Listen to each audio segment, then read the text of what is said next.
अस्सलाम वालेकुम नाज़रीन, अनफोल्ड पाकिस्तान के साथ मैं हूं मोहम्मद हस्सामुल हक। दोस्तों, जैसा कि आप लोग जानते हैं कि अभी रिसेंटली कल ही ध्रुव राठी ने एक वीडियो पोस्ट की जिसके अंदर उन्होंने जो इंडिया की फ़ॉरेन पॉलिसी थी उसके ऊपर ज़रा हाईलाइट किया। इंडिया की फ़ॉरेन पॉलिसी जिस कदर डिज़ास्टर का शिकार है उसको ज़रा हाईलाइट किया। तो जब मैंने वो वीडियो देखी तो मुझे सिर्फ एक चीज़ जहन में आई और वो चीज़ ये थी कि लगता है ध्रुव राठी अपना मंजन बेचने के बाद वापस अब लाइन पर आ गए हैं, क्योंकि आप नॉर्मली देखते हैं कि वो बहुत ज़्यादा कंटेंट बनाते हैं और हम साफ साफ ये अल्फाज में कह सकते हैं कि वो जर्नलिस्ट तो है नहीं। सारे इस चीज़ को मानते हैं कि ध्रुव राठी कोई जर्नलिस्ट तो है नहीं, सिर्फ अपना मंजन बेचने के लिए उन्होंने पाकिस्तान और इंडिया की कॉन्फ्लिक्ट के दौरान मोदी साहब को खुश करने के लिए, मोदी सरकार को खुश करने के लिए शायद वो 2 वीडियोस बना दी। उसके ऊपर उन्हें बैकलैश भी बहुत ज़्यादा आया, बहुत ज़्यादा लोगों ने क्रिटिसाइज़ भी किया उन्हें, क्योंकि हमने भी इसके ऊपर बहुत ज़्यादा वीडियोस बनाई थी। उसकी रीज़न ये थी क्योंकि जितनी भी रिसर्च उनकी थी बहुत ही पुअर और इल रिसर्च थी। आई वुड से इस कदर वो रिसर्च थी कि जिसका कोई न सर था ना पैर था, इस किस्म की वो रिसर्च थी और जिसका जवाब हमने अपनी वीडियोज़ के अंदर भी बहुत अच्छे तरीके से उनको दिया था। आज खैर है, वैसे अब सुबह का भटका शाम को वापस आए और देर आए दुरुस्त आए तो उसको ज़रा कबूल कर लिया करते हैं, एक्सेप्ट कर लिया करते हैं। अब आते हैं ज़रा उनकी वीडियोस के ऊपर कि उन्होंने वीडियो के अंदर बात किस चीज़ के ऊपर की। अब आपको नाज़रीन ये बताता चलूँ कि जितनी भी चीज़ों के ऊपर उन्होंने बात की वो सारी की सारी चीज़ें हम पहले ही अपनी सारी वीडियोज़ के अंदर डिस्कस कर चुके हैं, चाहे वो पाकिस्तान और इंडिया के कॉन्फ्लिक्ट के दौरान हो, चाहे वो बांग्लादेश के इशूज़ के दौरान हो। जितने भी हमने वीडियोस बनाई, जितने भी हमने वीडियोस का जिक्र किया, उन तमाम वीडियोस के अंदर हमने इन चीज़ों को हाईलाइट किया कि किस तरीके से जो भारत की फ़ॉरेन पॉलिसी है, जिस कदर वो चला रहा है, जिस तरीके से वो फ़ॉरेन पॉलिसी को लेकर चल रहा है, जल्द ही अपने ख़िते के अंदर, इस ख़िते के अंदर आइसोलेशन का शिकार हो जाएगा। अच्छा, अब आपको बताते हैं हम लोग कि जिस तरीके से ध्रुव राठी ने अपनी वीडियोस के अंदर जिक्र किया कि क्यों, क्या वजूहात हैं, उन किन किन ममालिक के साथ जो भारत है वो ताल्लुकात ख़राब कर चुका है। खैर, ये सारी बातें हम अपनी पुरानी वीडियोस के अंदर बहुत पहले कर चुके हैं, सारी की सारी बातें, और किन किन ममालिक के साथ हम इसके ऊपर भी आपके साथ जिक्र करते हैं दोबारा से एक बार। तो उसके अंदर सबसे पहले तो मैं आपको बताना चाहूँगा कि पाकिस्तान के साथ तो ऑन एंड ऑफ ये मसले चलते ही रहते हैं। पाकिस्तान के साथ तो शुरू से चलते आ रहे हैं। हालाँकि ये बात अलहदा है कि पाकिस्तान हमेशा से अमन का ख्वाहा रहा है और आज भी ये पाकिस्तान और इंडिया के रिसेंट कॉन्फ्लिक्ट के बाद भी अमन के लिए, पीस के लिए जितने भी डायलॉग्स कर रहा है, डिप्लोमेसी कर रहा है, डिफरेंट ममालिक के अंदर जा रहा है और वहाँ पर बातचीत कर रहा है, लेकिन पाकिस्तान के साथ ज़रा नोक झोंक चलती रहती है उसकी। उसके अलावा बांग्लादेश है, हमारे पास मालदीव्स है, नेपाल है, तुर्की है, आज़रबाईजान है, भूटान है। तो ये सारे वो ममालिक हैं इस खिते के अंदर जिसके साथ भारत अपने ताल्लुकात को ख़राब कर चुका है। अब बांग्लादेश की अगर बात की जाए तो बांग्लादेश के अंदर भी हम सब जानते हैं कि किस तरीके से बांग्लादेश की हुकूमत के अंदर इंटरफेरेंस करके वहाँ पर मसले खड़े किए गए और वहाँ की जो वज़ीर आज़म थी, वो वज़ीर आज़म भी वहाँ से भाग कर आई, भारत में उन्होंने पनाह ले ली और वहाँ पर अभी भी वो पनाह गज़ीर हैं। तो इसकी वजह से भी बहुत ज़्यादा इशूज़ जो है वो फेस करने पड़ रहे हैं और इसकी वजह से भी जो ताल्लुकात थे उनके बहुत ज़्यादा ख़राब हो रहे थे। और अभी रिसेंटली मैंने आपको कुछ दिनों पहले अपनी वीडियो के अंदर, जिसके अंदर हमने जिक्र किया था कि किस तरीके से भारत जो बांग्लादेश हैं, जो इलीगल इमिग्रेंट्स हैं भारत के अंदर, उनको भी वापस भेज रहा है बांग्लादेश के अंदर, और जो कुछ इंडिया के लोग हैं उनको भी ज़बरदस्ती बॉर्डर के ज़रिए बांग्लादेशी बनाकर पुश किया जा रहा है बॉर्डर के ज़रिए बांग्लादेश में। और बाद में बांग्लादेश ने कुछ ऐसे लोगों को वापस भी भेजा जिनका ताल्लुक बांग्लादेश से नहीं था। बाबू सोना की इसके अंदर एग्जाम्पल थी और भी कई एग्जाम्पल्स थी जो हमने पिछली वीडियोज़ के अंदर जिक्र किया था।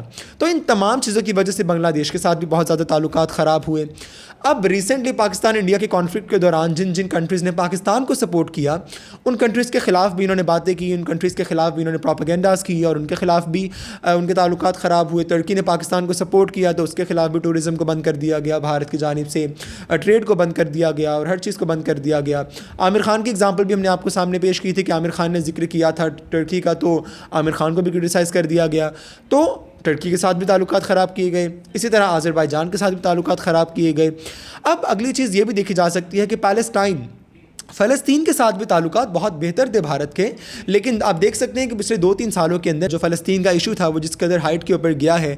अब उन इशूज़ के दौरान भी भारत ने फ़लस्तीन के हक़ में कोई भी कभी भी स्टेटमेंट नहीं दी, झुकाव हमेशा इसराइल की जानिब ही रहा। अच्छा, अब की अगर बात करें रिसेंट जो जितनी भी चेंजेस आ रहे हैं इस लैंडस्केप के अंदर, ईरान और इसराइल का जो कॉन्फ्लिक्ट चल रहा है, ईरान के साथ भी ताल्लुकात बहुत ज़्यादा अच्छे थे भारत के, लेकिन अब ईरान के हक़ में भी कोई स्टेटमेंट नहीं दी जा रही। हालांकि होना तो ये चाहिए कि अगर इसराइल के साथ भी ताल्लुकात थे, ईरान के साथ भी ताल्लुकात थे, दोनों ममालिक के अंदर इन्वेस्टमेंट थी, तो फ़ॉरेन पॉलिसी का तकाज़ा तो ये है कि कोई बैलेंस्ड स्टेटमेंट्स दी जाती दोनों के हक़ में, डायलॉग के बारे में कहा जाता, डिप्लोमेसी के बारे में कहा जाता।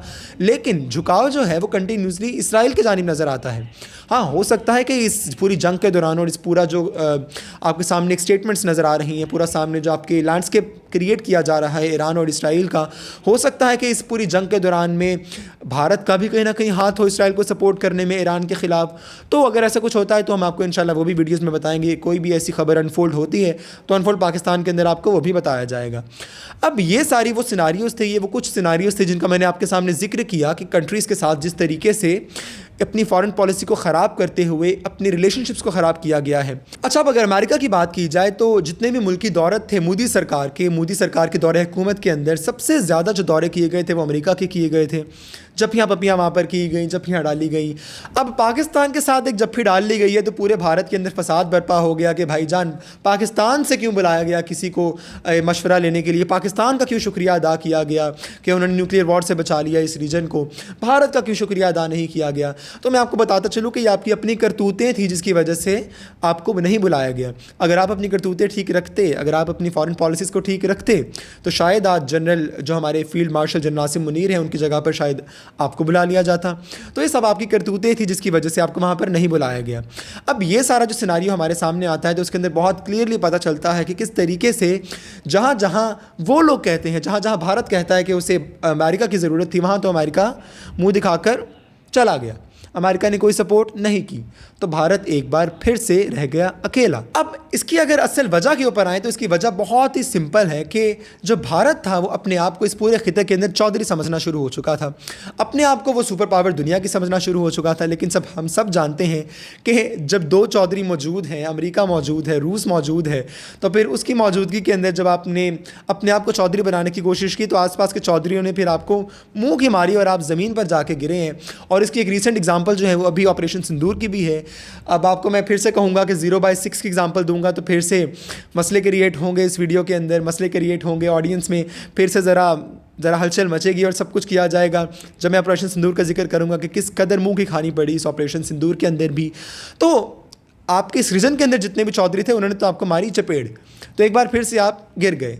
तो ये वो वजूहात हैं जिनकी वजह से आप अपनी फॉरेन पॉलिसीज़ को ख़राब करके अपने ताल्लुकात पूरे रीजन के अंदर पूरी दुनिया के साथ ख़राब कर रहे थे। अब ये जो आपने अपने आप को ही समझना शुरू हो चुके थे, आप अपने आप को वो गुब्बारा समझना शुरू हो गए थे एक अखंड भारत का, कि आप अपने आप को समझ रहे हैं कि आपने पता नहीं क्या ही चीज़ बना ली है और आप दुनिया के अंदर सबसे अलग चीज़ है, अमेरिका और रूस को भी आप क्रॉस कर चुके हैं। तो उसमें तो आपको चपेड़ मार दी गई और चौधरी मानने से इनकार कर दिया गया। तो अब आपके पास दो ऑप्शंस हैं इस सारे सिनारियो के अंदर, या तो भारत दोबारा से शरारतें करने की कोशिश करेगा तमाम ममालिक के साथ जो आसपास के ममालिक हैं, या वो फिर बरादराना ताल्लुकात कायम करने की कोशिश करेगा। तो इसके अंदर भारत को करना क्या चाहिए? सिचुएशन के मुताबिक भारत को सबसे पहले तो इंडस वाटर ट्रीटी को बहाल करना चाहिए, सार्क को बहाल करना चाहिए, उसके अलावा बरादराना ताल्लुकात कायम करने चाहिए अपने रीजन के जो ममालिक हैं उनके साथ। और अगर दोबारा से उसने अपने आप को सुपर पावर समझने की कोशिश की और कुछ अलग समझने की कोशिश की तो दोबारा से उसको मुंह की खानी पड़ेगी जिस तरह वो ऑलरेडी खा चुका है। तो अब मैं इसके अलावा ये भी कहना चाहूँगा कि जहाँ ये अपने आप को चौधरी समझने की कोशिश कर रही हैं दुनिया के अंदर, वहीं इनके अपने भी मुल्क के अंदर वहाँ के अपने यूट्यूबर्स कह रहे हैं, अपने जिनके जर्नलिस्ट हैं वो कह रहे हैं कि किस तरीके से मणिपुर से लेकर जो इनका नागालैंड है वहाँ तक तहरीकें चलाई जा रही हैं बीजेपी के ख़िलाफ़, नरेंद्र मोदी के ख़िलाफ़, उनकी हुकूमत के ख़िलाफ़। तो जब तक मोदी सरकार अपनी फॉरेन पॉलिसीज़ को चेंज करने की कोशिश नहीं करेंगे, अपने मुल्क के लिए सोचने की कोशिश नहीं करेंगे, क्योंकि अगर ऐसा नहीं करेंगे तो फिर बहुत जल्दी आइसोलेशन का शिकार हो जाएंगे, जिस तरीके से हमने पहले भी अपनी वीडियोस के अंदर बहुत ज़्यादा जिक्र किया। अपनी राय ज़रूर दीजिएगा कि भारत अगर कंटिन्यूसली ऐसे करता रहा तो फ्यूचर भारत का क्या होगा? क्या भारत आइसोलेशन का शिकार हो जाएगा? क्योंकि आजकल की सिचुएशन के मुताबिक तो यही नज़र आ रहा है। अपनी राय कॉमेंट सेक्शन में लाजमी दीजिएगा। तब तक के लिए खुश रहिए, खुश रखिए। आपसे मुलाकात होगी इंशाल्लाह जल्द। हमारे साथ रहिए।